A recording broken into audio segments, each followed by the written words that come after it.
মাটির শক্তি, ফসলের সমৃদ্ধি, অসীম শক্তি ভার্মিকম্পোস্ট। সবুজ মাঠ, ভোরের আলো। বাগেরহাটের ফকিরহাট উপজেলার টাউন নোয়াপাড়া গ্রামে। এই গ্রামেই গড়ে উঠেছে এক সফল সবুজ উদ্যোগ, ভার্মিকম্পোস্ট উৎপাদন। উদ্যোক্তা ফটিক ব্যানার্জি স্থানীয় জৈব বর্জ্য ও কেঁচোর মাধ্যমে তৈরি করছেন উন্নত মানের ভার্মিকম্পোস্ট। তাঁর উৎপাদিত এই জৈব সার ব্যবহার করে বদলে যাচ্ছে এলাকার কৃষিচিত্র। চাষিরা জানাচ্ছেন, অসীম শক্তি ভার্মিকম্পোস্ট ব্যবহারে ফসল হচ্ছে আগের চেয়ে বেশি। সবজি ও ধানে এসেছে ভালো রং, স্বাদ ও গুণগত মান।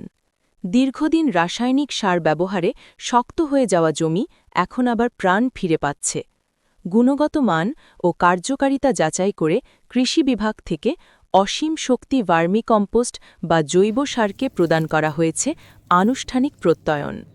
এই প্রত্যয়ন কৃষকদের আস্থা আরও দৃঢ় করেছে।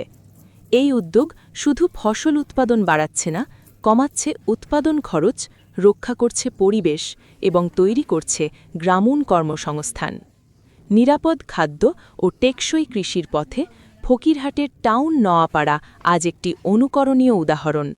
যোগাযোগ ফটিক ব্যানার্জি 01725 175 045।